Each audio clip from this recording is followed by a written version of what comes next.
Welcome to a new episode, Pound for Pound Box Report. I am your host, Michael. Joining me this week, um, Daniel from the Inscriber, Jacob from Jab Hook. What's going on, fellas? Good evening. Good evening. And and if you noticed, that's not a mistake. The logo that you see for this particular episode, I said last week, I was in the midst of switching some things up, changing some things up, including changing the new logo. And for those who are watching this live on YouTube, this is what I came up with. I got a lot of positive reviews before.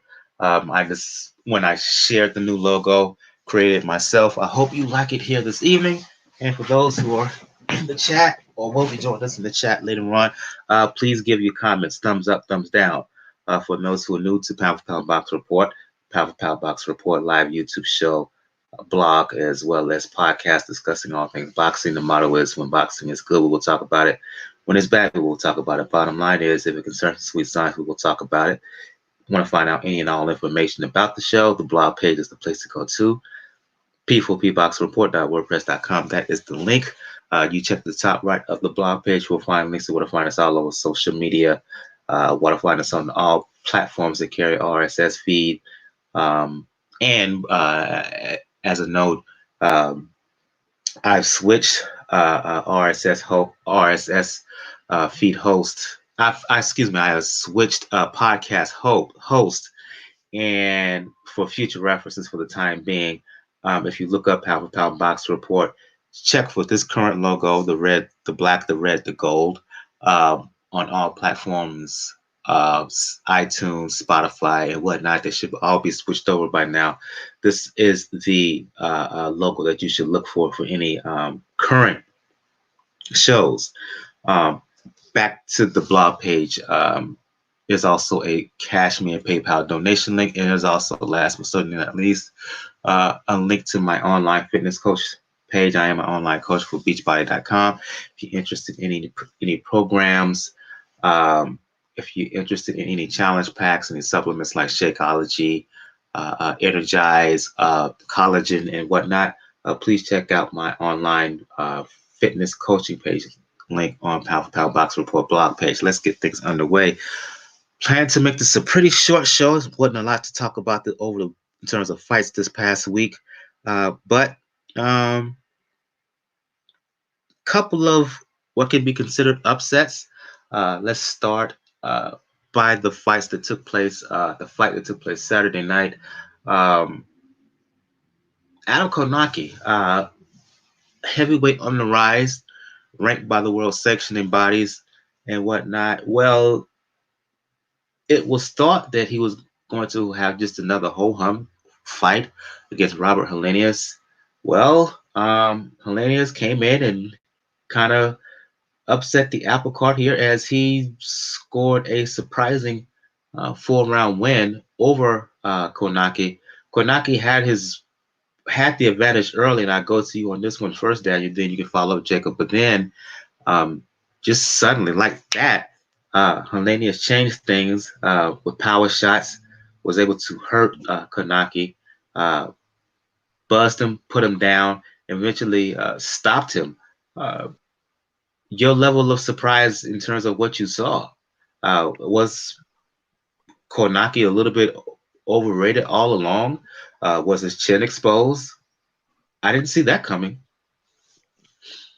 Well, it's not so much the coming exposed. We did try to hype him up a little bit, and more likely the PBC has done trying to do so because they were in the business of trying to build up opponents for Wilder. I said before, what happened with Fury happened. So Kownacki was easily one of the ones that was built up because obviously he Wilder disposed of Arthur Spilka in very, very rude fashion. And none of the other heavyweights, other than Andy Ruiz, that are PBC affiliated, you would consider somewhat credible. So they were putting all their chips in, but Kownacki really, really wasn't that tested. Helenius was that tested, like somebody that's was seen as European level. And unfortunately, Kownacki, to me, he came out in probably worse shape than I've seen him before. But also, he had an advantage early on. If you just look at the numbers, taking all knockdowns into account, taking Anthem out of the account, sorry. If you just judge this fight by the numbers, you would say that Kownacki dominated this fight. Because when I threw more punches, he landed more punches, he was more accurate with his punches. But this is a very good instance where the numbers don't tell you the story of the fight. Now, I disagree with what happened with what should have been the first knockdown. I get why the referee kind of said that he was in the first knockdown. Because that little wet spot right there in the corner where Helenius hurt Kownacki, but it was evident from that knockdown that he just wasn't there anymore. And Helenius, we can say as much more that he is a European level, but he is also a veteran. He's also somebody that was a very, very highly touted prospect in the beginning. Plus, it just didn't come through until that night when it came to an event where he was going to be put in as a world caliber fighter. And yeah, he upset the apple cart. All right, he's in the running now for a Joshua sweepstakes. And who would have thought even last year that you would have said Robert Helenius would be in the Anthony Joshua sweepstakes?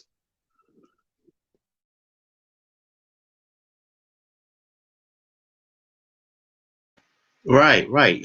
First of all, thanks to Lisa for joining us, for joining us for listening and watching live. To your point, Helenius, he's fought Dillian White, fought Gerald Washington. I think he lost to White. Let me see. Yeah, he lost to White by decision. Was stopped by Gerald Washington. Kownacki was largely untested, but he was thought to be the substantial favorite going into this fight. Jacob, I'll pose the question to you. I pose to Daniel. Helenius, too, as Daniel said, he's now in the Joshua sweepstakes, quote unquote. Your level of surprise in terms of the result of this fight? I mean, I was a little surprised. I thought Kownacki was gonna beat him, but I think what happened is he made the cardinal sin of kind of maybe looking ahead to the winner of the Tyson Fury Wilder third fight, not focusing on his current fight, and then also thinking that he can't be hurt. He was going in very reckless, and he's one of those guys that kind of like takes a punch to give a few. Daniel's right.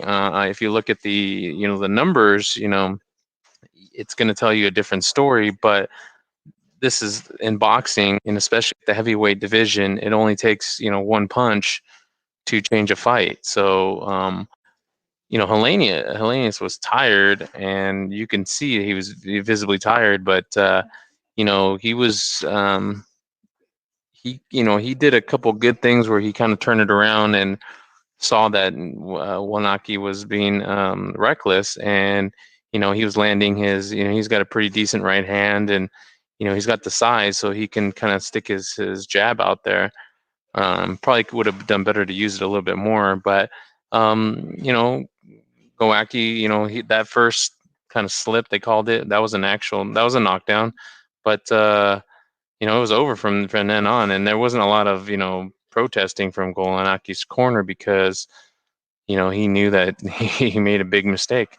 But again, was Kownacki wasn't tested. Was he going to beat the likes of a Wilder and like Daniel said, I think the kind of like with Joshua too, and even in some other divisions, with these different organizations, Top Rank with Crawford, for example, they run into a problem where they don't really have much more challenges to put up there, and so you start to look for these guys. But I don't think Helenius is going to do much with this victory. I mean, it's a good win for him, but I think he's limited on what he will be able to do at the height of the heavyweight division, which is all shook up with Martin and Fury, upsetting Wilder, and Joshua is going to fight soon here, and then you got White, and I think what's the other guy's name, the Russian guy. They're going to fight soon. So I mean, the heavyweight divisions, it's kind of good. It's a little bit shook up from the last couple of years here with all these different people losing and whatnot, and it's kind of anybody's game right now.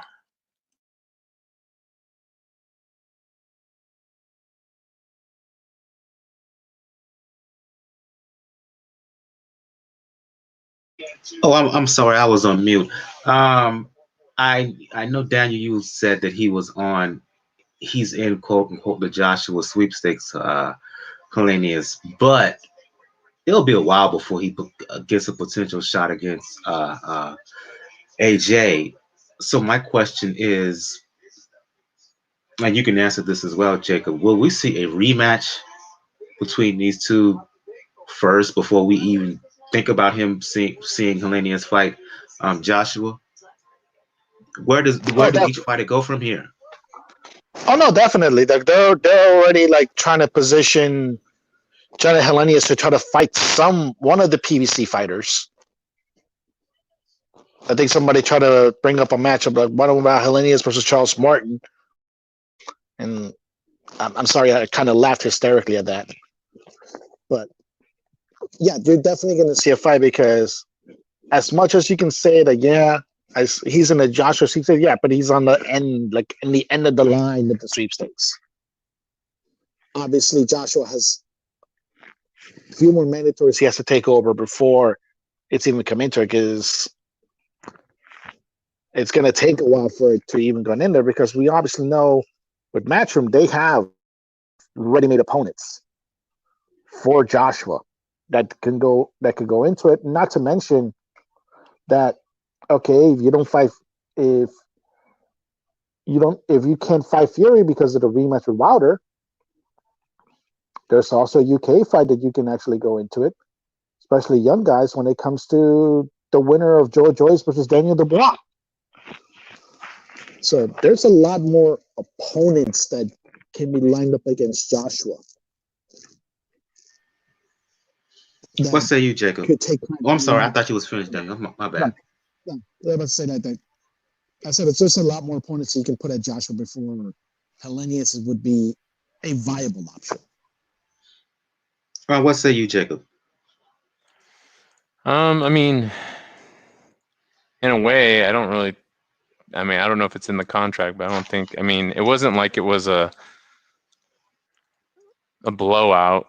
Because I do think that Kownacki was winning the fight, up to that point. And like I said, Helenius was really tired, and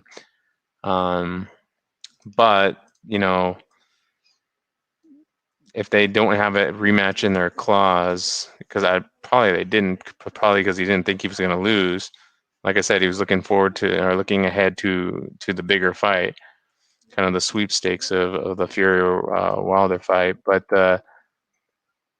some of these guys will hold out sometimes because of their mandatory position for the big fight, which is either the winner of Wilder Fury or Joshua. Was it Pulev? I think he's fighting. Yeah. So I mean, sometimes and especially Helenius is on the end of his career. I mean, he's not a young buck anymore, and he's a veteran, but he's probably not going to get an opportunity to fight for a belt if he loses, a rematch or loses to someone else. So it really depends on what his goals are, but I suspect that he'll maybe hold out for one of those other fights as a mandatory. On the undercard of this bout, you had another heavyweight fight, Efe Ajagba, scored a ninth round stoppage win, TKO version, over a fighter by the name of Kojanu. I think that's how you pronounce his name. I was not able to see that fight. I read a little bit about it, saw a little bit of commentary about it on Twitter. Um, I'll go to both of you.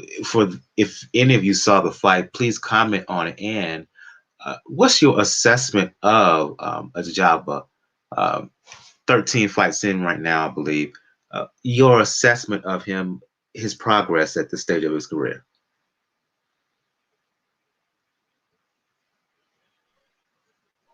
He's kind of on a wilder track. Like, he's known for being a big puncher. He's being groomed in the same way. Most people don't know. He's the fighter that I think famously another fighter walked out on after the bell. I forgot the guy's name. But Curtis Harper was the he's guy kind of that I think that walked out. Yeah, Harper. Yep. But he seems to be on a trajectory like doesn't have all of the technical skills down, but he does have a punch. He's a little more charismatic, but the main advantage that he probably has is that he has a more seasoned trainer behind him. It's going to take some time. It's definitely going to take some time for him to develop, especially, like I said, with mentioned the crop of heavyweights that are out there. But it's an expected win. You're going to build him up. The question is, how fast are you going to try to fast track him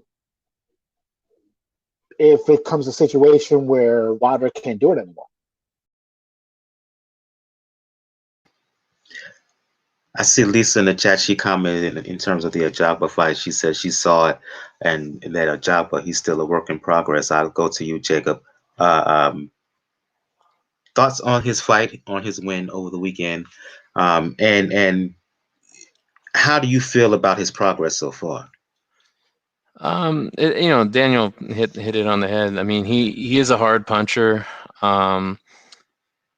I think he's still a little green. I don't think he's just up to that point yet. I think he needs to work on some of his skills. But I think when you're talking about heavyweights, and especially young heavyweights, as I believe he's like 25 or 24, something like that. The power is always, the one thing that, kind of people look to as a base, and then they start to try to build around that, to create excitement and, to be able to, change a fight with what one punch. And, someone like Wilder, who's taken that one trick and has been able to go as far as he has with it, probably inspires a lot of these other young guys, because, Wilder got into the game a lot later too. And so I think he definitely needs some more, step up the competition a little bit.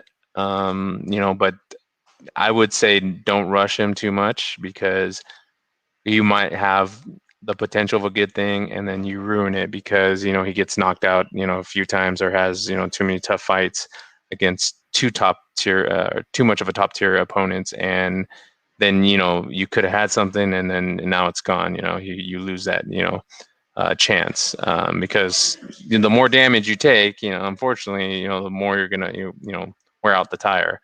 And his opponent, I was actually at the fight where I said Kajanu or whatever his name is, he got knocked out by Luis Ortiz. So I didn't think he wasn't much of a challenge, but he was kind of like the right opponent for Ajagba, because he's been in there with some tough guys. But he doesn't have too much to offer, but at least a little bit of resistance. And I think, would you say this was the ninth round, right, or something like that? So you'd like to see him take out one of those guys a little bit earlier, but it's good that he's getting the rounds in though too. Speaking of the analogy you made to the tire, too much wear and tear will wear out the tire essentially. You saw that in the next fight we're going to talk about, a fight that took place over Manchester, England, aired on the Zone. Wasn't able to see it live, but I saw it on delay as former 122-pound champion Scott Quigg fighting at 130 pounds now, fighting Jono Carroll. Carroll gave Tevin Farmer a pretty good go last year. Then IBF champion at 130 pounds, Tevin Farmer. Well, I'll go back to you, Jacob, on this fight. And yeah, you can tell early on that things were not going to go well for Quigg. Carroll was too active, too fresh, too strong, too big, and it wasn't pretty to watch after a while. Quigg was getting not just beat but beat up. His corner finally threw in the towel in the 11th round. Today he officially announced his retirement. Thank goodness, because after that fight, it looks like he has little left in the tank at this point of his career, which is sad because he's only like 31, but still, based off of what he displayed this weekend, it's the right time for him to call it a day. Yeah. I was kind of hoping that maybe he had a little bit more to offer. Because he had been out for a long while. He didn't fight at all in 2019, and he had a couple fights in 2018, but most notably the one that he missed weight against Oscar Valdez. Good fight. I mean, he's a tough kid. Maybe a little too tough for his own good, especially in this fight, because Carroll was basically painting him up. And they probably could have threw in the towel earlier, but maybe in a way they knew this is maybe going to be his last fight, so they're maybe thinking that if he lands something or whatever, he could turn the fight, but it just wasn't to be.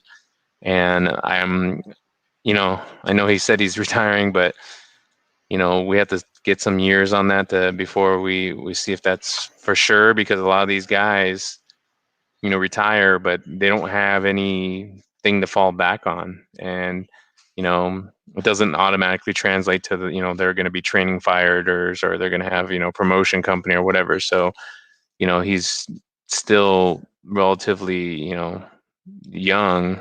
But, and he just doesn't have it anymore. And, I think being out that long with the injuries and, struggling to make weight, I just, obviously deteriorated him a lot.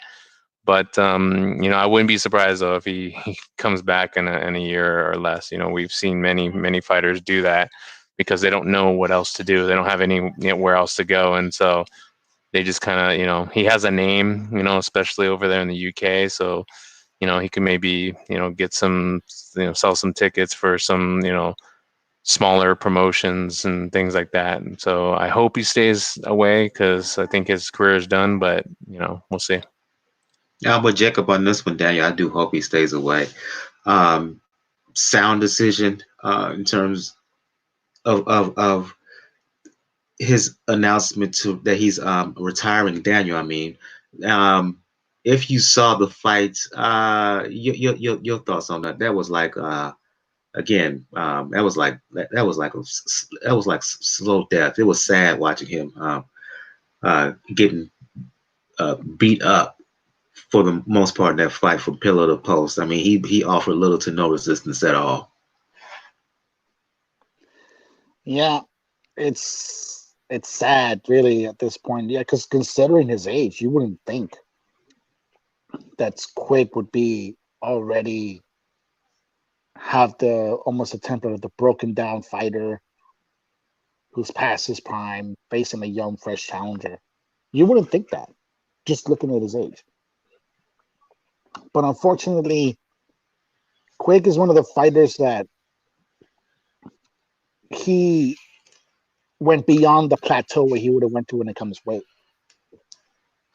I personally believe that he probably would have fared better trying to stay to the 122 or go to featherweight, jump all the way to 130. That was just a huge mistake.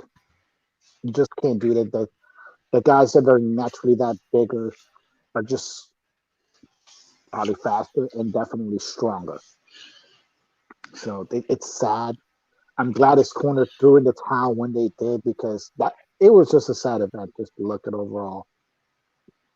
And we had to look into this retirement angle because unfortunately we have a scenario right now that Scott Quigg can use as a template to say that he can be back.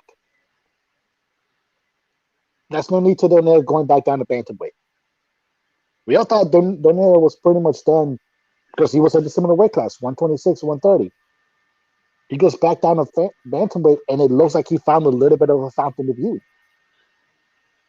Who's to say that Quigg, after 6 months, either talks to somebody or somebody points it out and he just says, you know what, let me have a crack at that again. Let me try to go back down to 122 where I can probably dominate the way Donaire looked like he was like his old self again at bantamweight. But at this point, to me, it would be a mistake to do so. It's nothing to be ashamed of. Those fights against Frampton were really, really great. And take his time. He's so young enough where he can have an entire career ahead of him in another field. I really do hope that he does stay retired for his own sake. Well, let's focus on Carroll for a second. I mentioned that he gave Tevin Farmer a tough go. Farmer lost to Jojo Diaz. Carroll is still ranked top 10 by the IBF. I don't think he's ranked anywhere else, the BC, the BA, or the BO. At the very least, coming off of the former loss, which he looked pretty good, coming off of this win, in which he beat a name, even though he seems to be a shell of the fighter that he once was, he's still a name. What do you see for him in the future? This is for both of you. Coming off of this kind of quote unquote high profile win, how long do you think it will take for him to get back into the title picture?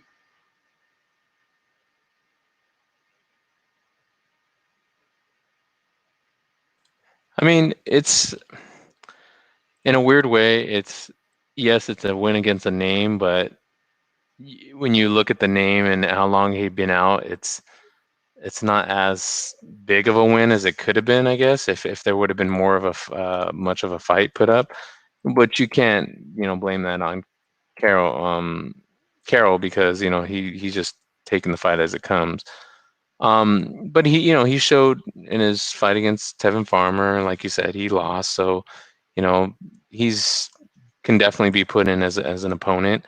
This is on the zone, and Jojo Diaz is with Golden Boy, and that's the zone. So, they could put something together.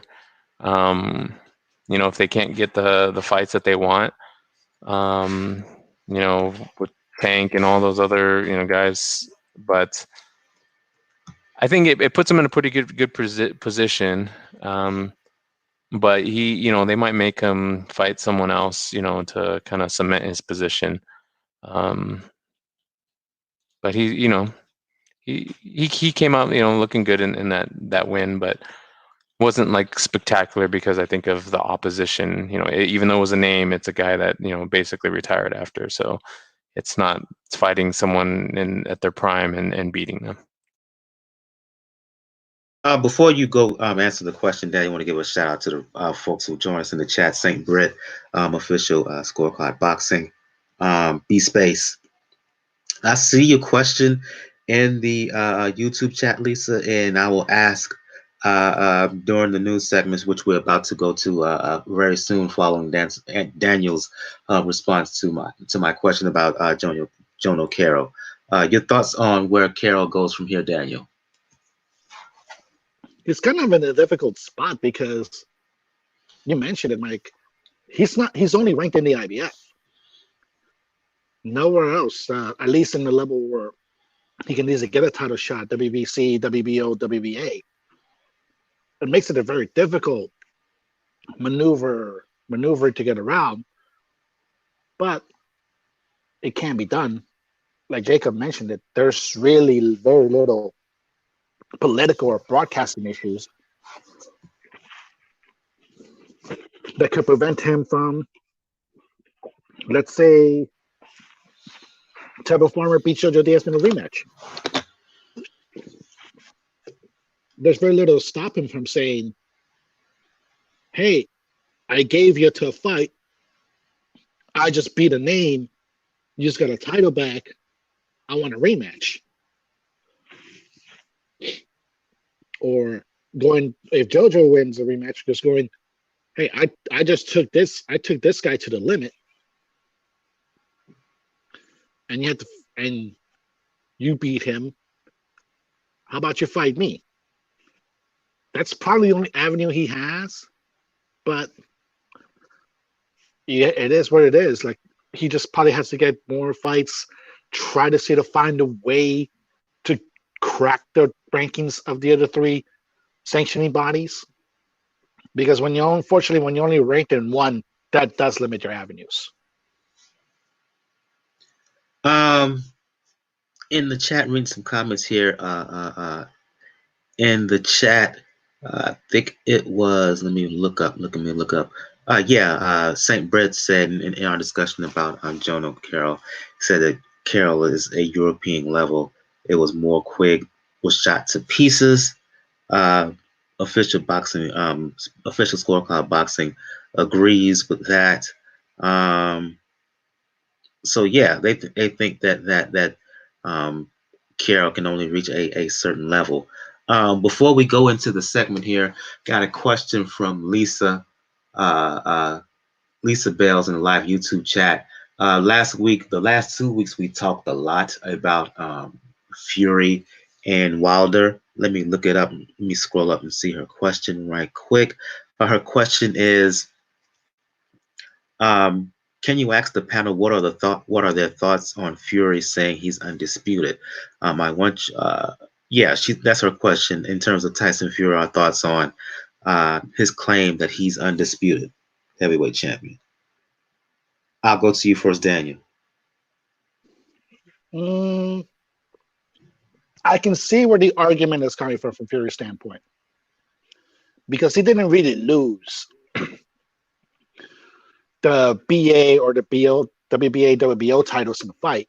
He was stripped by the IBF. So I can see the point of that aspect, but then at the same time, he was out for a very, very long time. And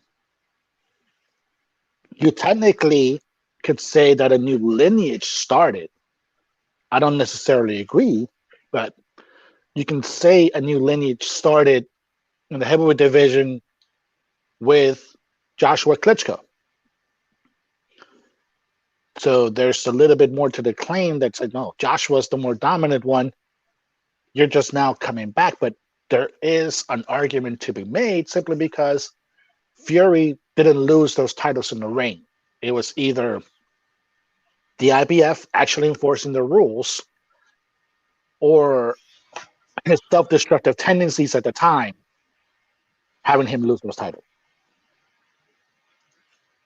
What say you, Jacob?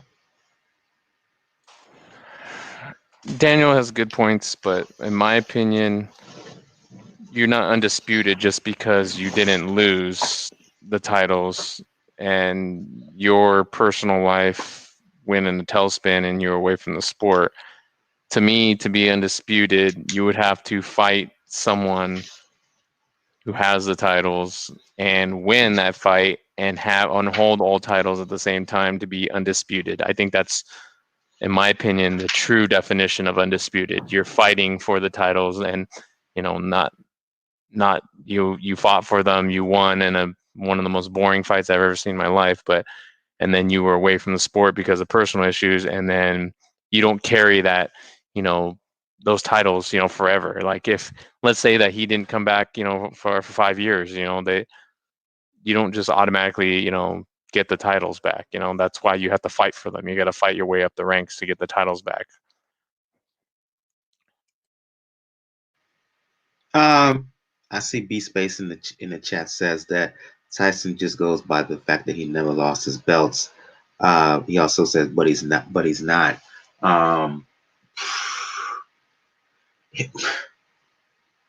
He didn't lose, but I don't know how strong his claim is because he's the one who went away, and those titles don't just become frozen in time. They go on and they go on and on and on. It's not a situation similar to if he was to retire, like how can I put this? Like when a fighter is signed to a certain promoter and all of a sudden he retires. When he comes back, if he's still under contract, he's still indebted to that promoter per se because the contract becomes frozen in time. No, that's not the way it goes when it comes to championship belts. I can understand his argument, but his arguments are not valid in my opinion, not totally, because the fact that he left, the titles didn't become frozen. The titles continue on. Other fighters win them. Just because he didn't quote unquote lose those belts does not mean that he still holds on to those belts once he went into his hiatus. Other fighters won it. He just cannot claim that. He's the one who went into hiatus. As a result, those titles became free. He was stripped. That's my opinion. Go ahead, Danny. No, I agree with that sentiment because, like I said, I get the argument from Tyson's side, but you're not in a situation where, like, except for the IBF belt, there were politics were the reason you lost it. Your own demons made you lose it, and like I said, I don't necessarily agree that sometimes you have to make a lineage, but lineage when the guy that lost the lineal title is fighting somebody else, but at the same time, this was a circumstance where the person that beat you for that lineal title went away.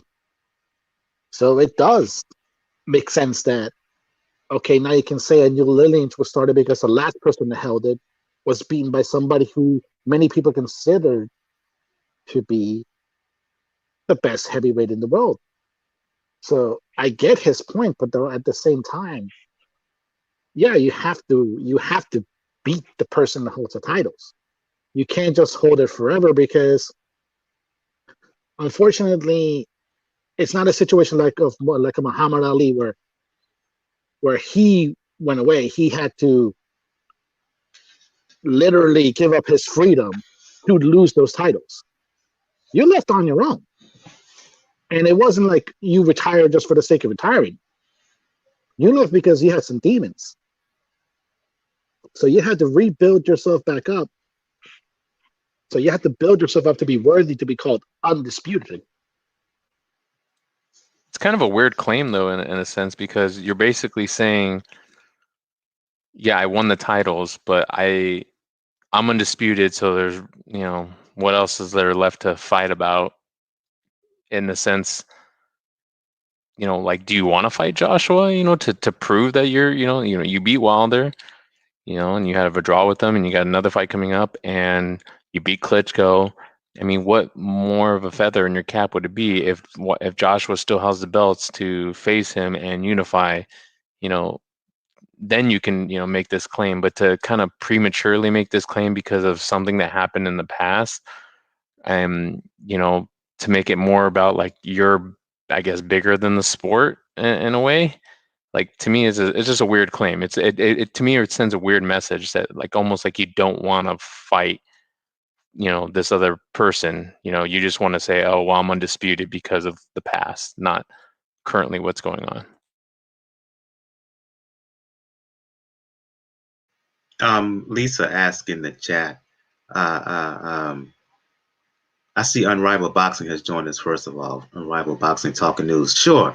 Um, yeah, in the future, sure, we can have you on for as a guest for a future episode. No problem with that. Lisa asked further a second question. I wonder why they didn't make him a champion in recess. I would guess because the reason he left, he was sick, but it wasn't a quote unquote physical injury. He was sick due to kind of addiction, his own mental issues, depression and whatnot. It wasn't technically because of a certain specific injury. It wasn't like he had a surgery to his eye or detached retina or surgery for like a knee or ankle or foot or even a broken hand or anything like that. It was to, as Daniel pointed out, to get over his demons, and I don't think the sanctioning bodies at the time counted that as a specific injury. Uh, that's why I would guess they didn't put him in as champion in recess. Some more comments. B Space says that Tyson likes to tinkle the audience with adversity. Could it be just a mind game? He is now well known for this. I wouldn't. Okay, I wouldn't say he was quote unquote tinkling the audience with adversity because the issues that he was dealing with during his hiatus, I think, were real, were legit. Um, Depression is real and legit. Um, and it's something you don't mess around with. It's something you really have to deal with and tackle with, or if it gets bad enough, it could end up not just be you could lose your life. Put it that way. Um, so I think that was a legit thing. So I'm not going to take that away from him. Saint Brit in the chat also says he'll get his belts back uh, when he beats AJ in his opinion. Yeah. Final comment on this, Jacob, before we move on. No, I got nothing more to add. The question was, do I think he has the claim? And my opinion is no, he doesn't. Let's move on to the news here. Thank you for your question, Lisa. A couple of shows back, we talked about the issue of coronavirus making its imprint, sadly, on the sport of boxing. The Japanese Boxing Commission is in concert with the Japanese Boxing Association, the JBC and the JBPA. Announced that they were going to suspend the sport in Japan starting on March the 1st for 30 days due to the outbreak of coronavirus in the country where, last week after the show, the JBC announced that that suspension will extend into April 15th and could last longer. There's going to be a commission put together in Japan to deal with the issue. At the time when we talked about it 2 shows back, we talked about how this is kind of a preemptive strike, if you will. The concern are there, but also as an underlying issue, the Olympics will be held in Tokyo, so they want to take all precautions. You can't blame them for that. I'll go to you, Daniel. Brian Harkin in the chat says that they're also talking about suspending the sport in Ireland too. That I did not know. Give some details in the chat about that, Brian, if you please do. I'll go to you on Daniel to get the conversation started off. There are issues with coronavirus in Italy. Boxing events have been canceled there. As a matter of fact, it's even impacted the sport of soccer or football for folks in Europe, our European folks who are listening to us now. Hearing cases of it here in the United States, including a case, there was a news conference about a case in my home state of South Carolina. The issue of corona in boxing, unfortunately, continues. Yes. Now, the Ireland story is definitely credible because right now, let's see, Ireland, the entire country of Ireland right now, just like canceled any St. Patrick's Day parade in the entire country because of this.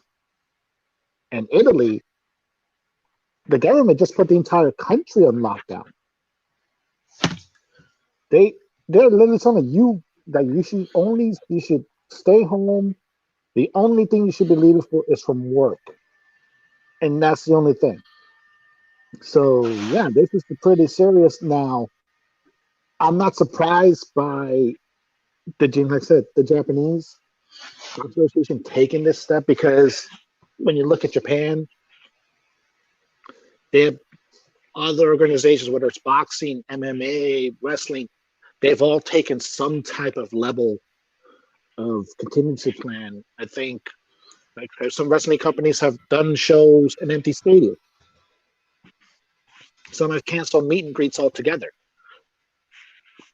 So I'm not surprised at all by this. And this part is probably the most dangerous part when it comes into it because you're extending this to April 15th.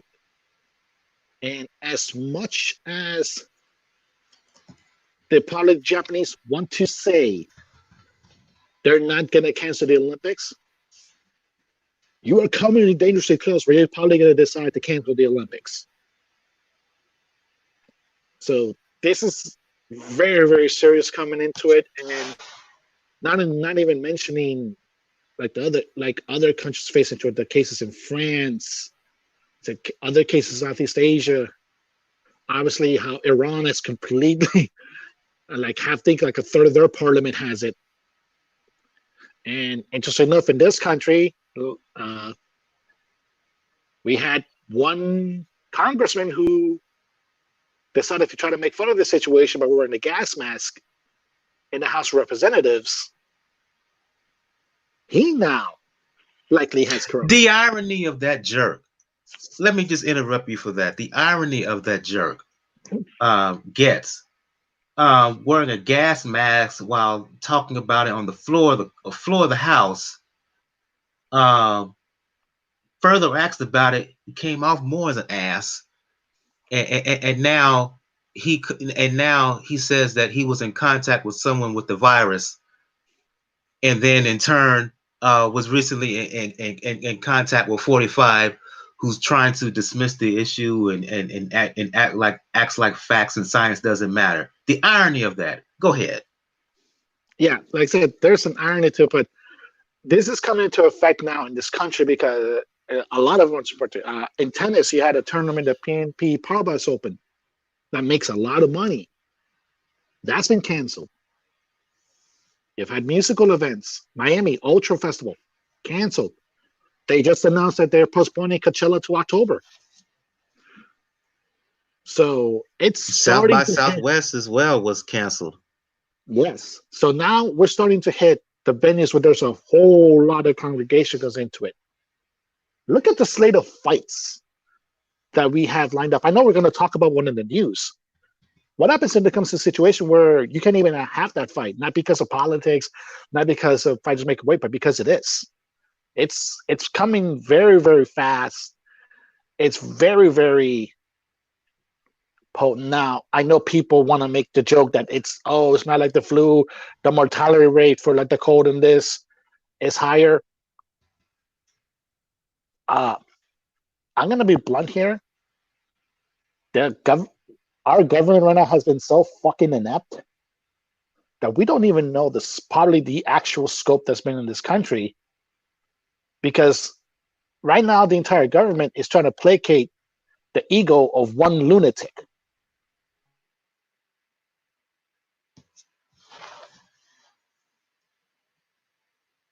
Your reaction to this this developing issue, Jacob, that's having an impact on the sport of boxing, and even beyond boxing, beyond sports, period. Yeah, I mean, so I work in transportation, import, export, and so this is about global economy. Like all these factories in China, because it happened kind of at the time when Chinese New Year, which got extended, when a lot of these people go back home to their hometown, and then they come back to work, they start up the factories again, and usually it takes a couple weeks, and start producing, and a lot of the world is dependent on these goods, not just the finished goods, but also the raw materials that go to other countries so that they can make finished goods for countries like the U.S. and whatnot. It's hit at such a level. I know that there's been some positive things coming out of Asia in the sense that their numbers are starting to go down. I think their government did downplay it and, possibly, try not to create too much of a panic, but in a sense, they kind of almost created more of a panic because they didn't get a hold of it and it spread so fast, so quickly and so far. I do think that there's a little bit of an overreaction on the whole thing. I think, if you're looking at like the different stores and whatever, people are buying up water, toilet paper, masks, and all this stuff, like it's end times. But, this is a similar sickness to the flu. The numbers are correct in the sense of like deaths. And if you look at the deaths that are connected to them, it's usually people that are already susceptible to, like older people and things of that nature. So I think it's something that can definitely be controlled, but I agree with Daniel. I think the government, U.S. government, through the leadership of Trump, is trying to, kind of spin it in a way to make them look, good and like they have a handle on it. And I don't think that they necessarily do. Otherwise, we wouldn't be getting, more and more cases and whatnot. But it's definitely going to hit, not just music festivals, but anything that draws a crowd. You're going to get people, even if they were to have these events go off, you're going to get people that don't want to go to these events, fear of getting sick. So anything that has a crowd base. So like, we talk about basketball games, baseball games, where you're coming in contact with, so many different people, whether they're touching, a handle on the door or, to the bathroom or whatever, I even heard a story that they're running out of condoms because people are using them because they can't get the surgical gloves. So they're putting them on their fingers. Like, so when they go to an elevator, to push buttons or, hold open doors. So it's become like a frenzy right now, but we've seen this before with like the bees, the swine flu, SARS, it just, there's these little things that happen throughout human history, I don't think this is like the plague or, something to that drastic. But again, with the help of the media, everybody's in a uproar and just kind of getting a little bit panicked, and we're just going to have to get over that hump. But I do suspect that we'll see a lot more cancellations. And I think a lot of the fights and sporting events will be canceled or be postponed until they can feel relatively safe, because there's going to be a lot of money at stake. And if you hold an event and nobody's going to attend, then it's going to be, maybe more disastrous than if you just canceled the event altogether. In the chat, Lisa said that it was a state of emergency announced in her home state of NY. She says if this thing gets any worse, they may have to postpone the Olympics. St. Britt says if they cancel the Olympics, I'm going to go mad. He also said they could cancel both. L Dog says imagine if they cancel the Hergovich fight versus Forrest. So yeah, wow, Lisa, I didn't know that. She says in the chat they're overcharged for bleach where she resides. It's despicable to capitalize off of situations like this. I agree. You don't do that. That's not cool. You don't try to monetize yourself off of this kind of situation, this kind of health concern. That is, in your words, despicable. Let's move on to some news. And first of all, and last, before we go on, I want to say first and foremost, we my thoughts and prayers to the people who are dealing with this. Uh, let's hope this gets controlled, this gets contained, that people are properly tested, be it here in the States, be it in Japan, be it in Italy, be it wherever this virus um, is occurring and unfortunately spreading throughout. That's the first and foremost. I'm sorry, Lisa, not in white, in Jersey. My apologies, but yeah, let's. No, no, no, I no. thought No, you're right. No, you're right, Mike. Governor Cuomo, I think they declare state of emergency. okay, but yeah, Lisa says she says New Jersey's not New York, where she resides. My apologies for that. Yeah, B space. I agree. Let's hope the coronavirus is chinny. Um, let's move on to some more news here. Um, we've talked about Canelo Alvarez in the past and how he's searching for opponents for May 2nd. I'll go to you, Jacob. Looks like he finally has it. It's official. Looks like Daniel's favorite fighter, Billy Joe Saunders, has won the Canelo sweepstakes. I can't remember if the fight's going to happen at 160 or 168 pounds. Um, your reaction to Billy Joe landing the big fight against Canelo? Well, the question is Billy Joe going to screw this up somehow? He was supposed to fight Andrade, and I believe it's going to be at 168, if I'm not mistaken. I believe that I don't think we'll see Canelo back at 160, but that's just my opinion. But I believe it's at 168 because Canelo still has a belt at 168, the one he got off Fielding, and he relinquished his light heavyweight belt, and then he's got that crazy whatever franchise belt for the middleweight. So, but Billy Joe has just been that kind of guy that kind of does stupid things at the wrong time. He could have been in some big fights.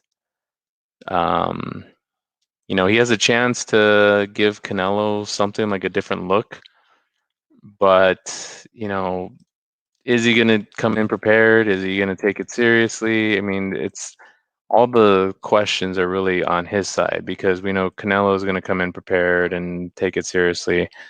But, is Billy Joe, this is his opportunity to, I guess, shut up a lot of people. But, and can he turn his life around, much like his compadre, Tyson Fury, who's on the top of the heavyweight division right now. So we'll see. But, there's still a lot more time before that fight happens. So anything could happen. Lisa in the chat is already saying in the live YouTube chat, she's already saying that Billy Joe Saunders is going to find a way to screw this up. Do you agree, Daniel, or do you think he's going to get some act right throughout this and finally fight Canelo? I'll say Billy Ho will make it to the fight. I don't think he'll stand much of a chance at this stage of his career. Unfortunately, and yes, this fight is a super middleweight because it's for Billy Ho's title at super middleweight. So, yeah, I say he has to make it because he kind of has no choice. Like, this is the big fight, the big money fight that you have to get into it. So he has to do what he normally does, which is pretty much spend all of his camp cutting weight. But I think he's going to realize when he gets into that ring, he's not, as somebody mentioned, he's not facing David Lemieux in there. He's not facing a one-trick pony.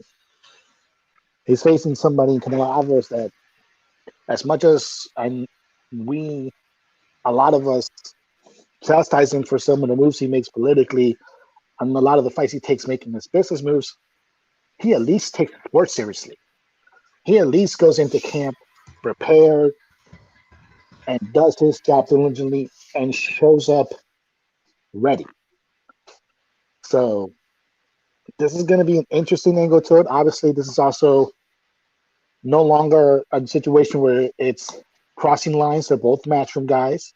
Matchroom, the Zone, Golden Boy guys. So the fight was the logical one to make. But hey, you got to make your money somewhere. You have to make your money somewhere, and Saunders got to look at the draw.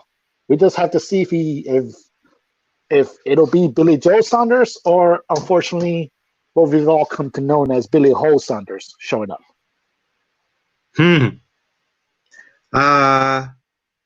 Some more comments in the chat. Who was B Space Saxon? Who was Billy Joe Saunders training with?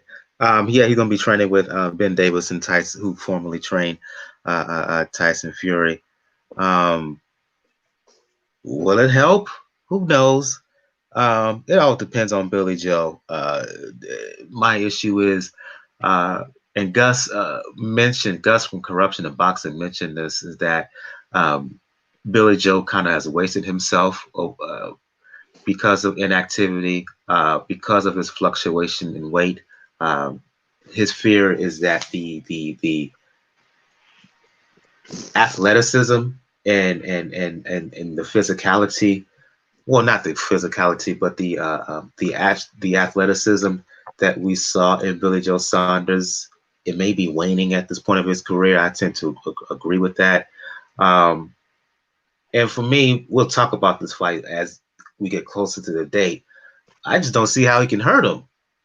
If you can't hurt Canelo, he's not going to beat him. He wasn't a big puncher at 160 pounds.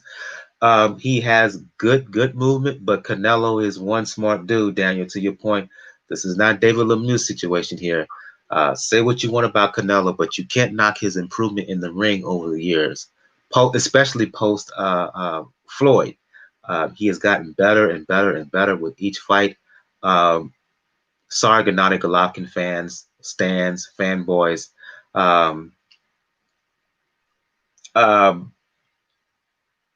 There is marked improvement there with him. I thought he beat Canelo. I thought he beat Triple G, particularly in that second fight. And he gets the fight. Fair play to him. I just don't know that he beats him at this point of his career. Move on to some more fights here. Yeah, to your question, B Space, about Josh Taylor. He is fighting in May. May 2nd on ESPN, I believe, here on a card here in the States. His mandatory against a fighter by the name of Thailand. I'm not going to try to pronounce his name because I would butcher it. One more question here. I'll go to you, Jacob. One more topic here in the news segment. Julian Williams, former BA IBF champion at 154 pounds, upset against Jeison Rosario, bounced in 5. Word has come down that he had a rematch clause to fight Rosario. Word has come down that he's not going to accept the rematch. He's not going to fight him, run it back and fight him ASAP. Your thoughts on that? And is this kind of ironic given that this is the same guy who was wanting to fight Hurd immediately for the second time, and Hurd turned down a rematch clause with him, J-Rock, and now J-Rock turns around and doesn't accept the rematch clause to run it back against Rosario? Yeah, I'm a little surprised. J-Rock had been wanting to be, to prove everybody that he still was a force and that he could win that fight, and he did win the fight, and then he loses in his first defense in a very similar way, in the sense that I think he was like in his hometown or close to his hometown, like Jared Hurd was when he lost to Julian. And then, you have this rematch clause there, and then you don't exercise it. So that tells me more about maybe J-Rock's state of mind. Like maybe he just doesn't maybe he took a lot of damage in that fight. I mean, he did, but maybe he just doesn't feel like he's ready to go in there. And in a way, I kind of have to admire that in a little way, if that's the reason, because like the Deontay Wilder Fury, a lot of people are saying he should take some time off to reassess what he needs to do to get back there instead of just jumping right back in. So maybe he saw that, and he's trying to be smart about it and extend his career as much as he can and be prepared to face this guy if he continues to be the champion. But again, I'm not. I don't have any of this knowledge. I'm just trying to like gather what I can from the outside to see, hey, if this is a logical reason why somebody wouldn't take that fight. Now, this is the same J-Rock, Daniel, when he lost, when he was in the ring after the fight, he was asked about whether he'll fight again. He said there's a rematch clause and he's going to run it back. He's going to run it back immediately. Thoughts now, now that a couple of months have passed by, that he's had basically an about face and is like, nah, I don't want to get in the ring with him so soon. It could be a situation where another fight influencing your thinking. Because I remember that interview that where he said, like, yeah, let's run it back. And I think, okay, we're gonna get the rematch, but then if you see a situation where obviously those circumstances are drastically different, but the situation of what Wilder went through in his fight through makes you think that maybe, yeah, you shouldn't jump in right away. It wasn't a situation where, like I said, it was completely prepared. You got caught, and it's been an issue with you when it comes to certain fighters that you've been a little bit shinny at times. So it's not surprising to me now that probably did some thoughts. He's probably thinking maybe I should take one, maybe two fights to see what adjustments I need to make, because you have to remember he changed a little bit of his style after the knockout from Jamal. So maybe he has to do something similar here. Maybe he has to do another adjustment. So if he does rematch Rosario, he's better prepared. Maybe. Maybe in the end, this is a wise decision on his part. But it's kind of a surprise. This guy to be an upstanding dude to be like, I want to run it back. But also, and maybe cooler heads may have gotten his ear, and cooler heads may have prevailed. Your comment, Jacob? My last comment is that when a fighter has just fought and lost, or even when he's won, asking them questions about what they're going to do next, they will sometimes make a because they're not always in the frame of mind to be making those decisions, especially when you lose, when you get knocked out, like your mind might be telling you at that time, yeah, I want to run this back, I want to redeem myself. But once you've had a few days to kind of mull it over, then that's when you're kind of thinking the most clearly, in my opinion. So I think that's what this is. It's a case of that, because you can't really take somebody's word for it once they just been knocked out or just been stopped, because they're not in the right frame of mind. Yeah, we just had a discussion last week about whether Deontay Wilder should take some time before stepping back in the ring with Tyson Fury. Maybe we should afford that kind of leniency towards J-Rock in terms of his decision. Maybe this is the right thing for him. Just like we feel, a lot of folks feel that Deontay would be wise to take some time off, get a tune-up fight or two before he steps back into the ring with Fury. Maybe in the end, J Rock is thinking I should do that. I should do exactly that. Take some time, look inward, look at what I did wrong, and maybe take a fight or two before I step back into the ring with the guy who defeated me. Let's move on to preview some fights. Lisa says in the chat that J Rock's my dude. Hopefully he'll make a comeback. Indeed, I mean he's not a bad fighter. Very good dude. Against you saw the potential when he fought Hurd.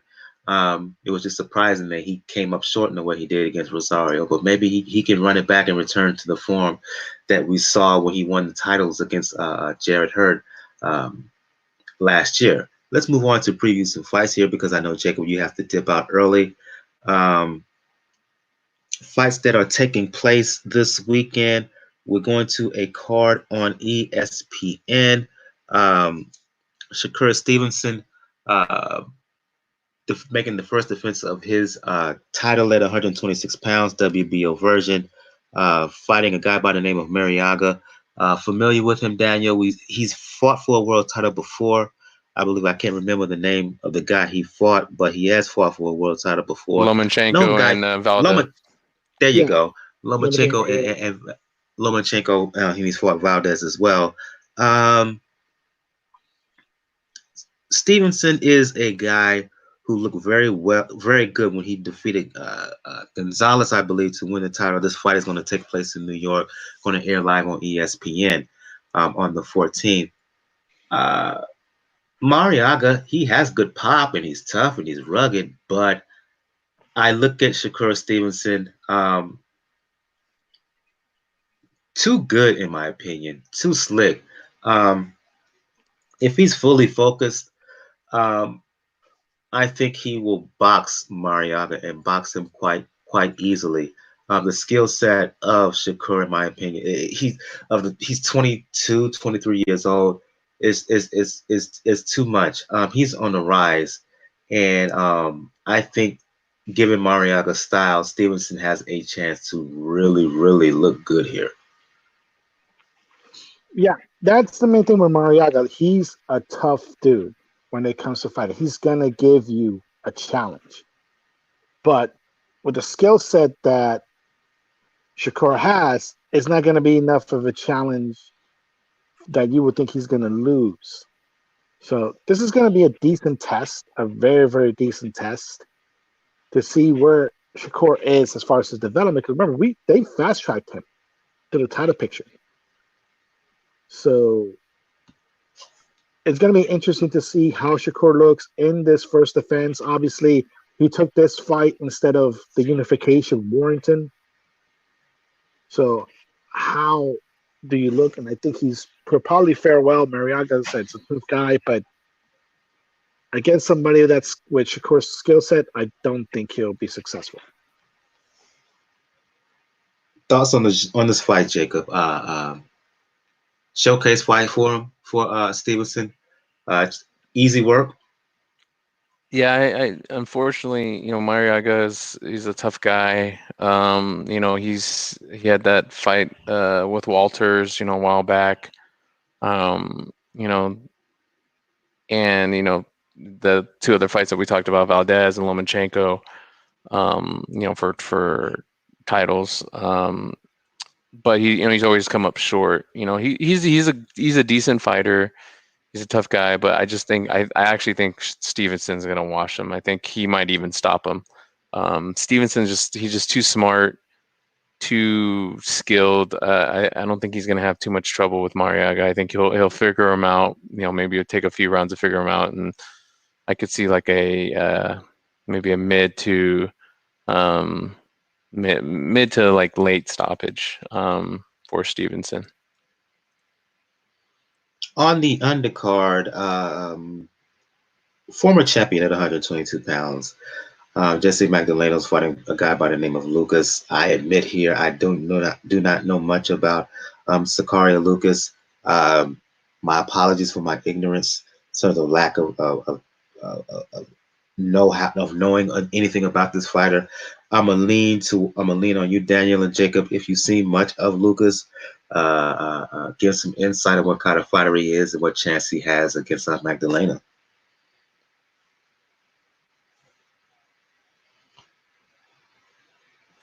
Yeah, I don't know too much about him. Go ahead. Go ahead. I'm not saying. I'll be honest. Yeah, I don't have anything on this guy right now. I really have to look him up. One last topic here before we start to shut things down. What are you more surprised at? James Kirkland headlining a card, or the fact that James Kirkland headlining a card on Fox that's not in his home state of Texas? What did he do to deserve this? What did he do to earn the distinction of being a headliner? I He don't didn't. He understand. didn't. I He got didn't earn it. questions. He didn't. There's no. This makes no There's no sense. excuse. Are the folks are we this desperate? Are they this desperate over at Fox? Uh, I don't know, man. It's hard. It's hard to say. I Daniel? mean, I don't think he doesn't deserve it. I mean, he's become the repeating highlight reel for that Canelo fight, and that's basically where he's most well known for. Daniel? Anything? Oh my God. When we first heard about this, like remember I said the only question I had is Zen Wolf in this corner, and you guys said yes. So that's the only thing I can think of because, yeah, there's nothing. Well, when it comes to Fox, they're not always going to put in their card into it. Is this actually where? Is this fight actual Fox or FS1? We have to make. There is a distinction here. FS1. Okay, no, that I'm not surprised by. We have to consider like when it comes to like the sports channels to this country, FS1 is kind of like the redheaded stepchild. Even if they have Skip Bayless and Shannon Sharp doing plain old fuckery. But yeah, I'm not surprised now that it's FS1. If it was Fox, then I would be shocked. I would just be shocked. But this is FS1. Okay, I kind of understand it, but at the same time, yeah, Jacob mentioned it. Kirkland just is now known these days as a meme. So why? I rather talk about Serrano and Katie Taylor finally being made than this. Speaking of that, I should have mentioned that in the news. My apologies. I should have mentioned that in the news segment. Katie Taylor, Amanda Serrano, the fight has been signed. May 2nd in England on DAZN. Word about it. Arguably, this is the biggest, the best fight that we've seen in the sport so far. Taylor, undisputed lightweight champion. Serrano, world champion in 7 different divisions. Both are in their prime. It looks like, I'm a little bit disappointed that I can understand this in the UK. It's just going to mean that Serrano will probably have to knock her out to win, if we're going to really be honest about it, given that Pearson, that Taylor got a decision over Pearson, which I felt that Pearson won. But still, these two ladies, 2 top 5 pound for pound women's fighters in the sport. The fight is finally signed. We're finally going to see it. Daniel, Jacob, your reaction? Yes. You saw the gif I put in there when Gail announced the fight. I was the Penguins kid. Because this is a fight that if Katie Taylor's going to prove to me that he just mentioned it, and that what happened there in that fight was a fluke, this is the fight to do it in. And not to mention, we have to remember there's a little bit of bad blood between Katie Taylor and the Serrano family. So I'm not surprised at all that this fight got made finally. And this is gonna be fun, entertaining, but yeah. And if this fight's in the UK, yeah, Serrano has to knock her out. He has to knock her out. My main worry is that, unfortunately, with Serrano, she's moved so fluid in so many weight classes, not just only in boxing, but in MMA, that we have to make sure that if she's ready not to handle it at this weight, there's not too many fluctuations that would affect her against somebody who's had a more steady rise as far as weight class than Katie Taylor. Thoughts on Taylor and Serrano? It's finally happening, Jacob. Yeah, I mean, I'm glad it's happening. I actually think Serrano's gonna, I like Katie Taylor. I think she's a good fighter, but I think she's limited. She does have some good like fundamental skills, but I don't see the power, and she definitely lost that fight against Pearson. So I imagine that Serrano is it's not gonna have to go to the cars. I think Serrano knows that, and I think Serrano's is gonna put her away. Serrano, like Daniel mentioned, she has gone up and down in different weights and whatnot, but I think she'll be prepared, and I think she's gonna put a kind of an exclamation mark on this fight, and so I'm picking her by stoppage over Katie. The task will be tougher because Serrano will be fighting on the road, but I think on balance, I feel Amanda Serrano is the slightly more talented fighter. I think her hands are faster. I think she has enough power. This fight is going to be happening at 135 pounds. And there's still some questions. I can't get that Pearson fight out of my head in regards to Taylor. Just something was off about her that night. And when you press Taylor and give her high volume, she didn't like it. Serrano is the kind of fighter who can do the same thing, but she does it with skill, unlike Pearson, who fights like she's in a back alley brawl most of the time. She bullies ladies in there. And but I think that Serrano is more educated and more skillful in her attack. She can go up and down, inside and outside, all from a southpaw stance. It's going to be a heck of a fight. I'm really looking forward to it. I'll say Serrano. I give the edge to Serrano right now, but understanding the circumstances that she's going to be fighting in, is going to be really, really tough for her to get a win, particularly if it goes a decision. I think we're going to end the show on that note. Again, want to give a shout out to first of all everybody in the live YouTube chat who joined us on the show this evening. Lisa, Saint Brit, L Dog, B Space, McGregor, aka Unrivaled Boxing, Boxing Official. If you make sure I got everybody, Brian Harkin as well.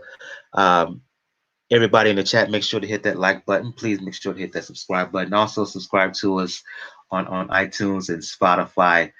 Once again, the logo, debuting a new logo tonight. I hope everybody likes it. I created it myself. Decided to change some things up. The old logo, it was getting tired. It was getting old. Decided to do some new things. And when you look for the show on iTunes, Spotify, and whatnot, search for the show with this new black, red, and gold logo with the gloves. Shout out to Gail, who's not able to join us this evening. As I said last week, she does teaching on the side, and she's on a teaching assignment. She teaches media on the side.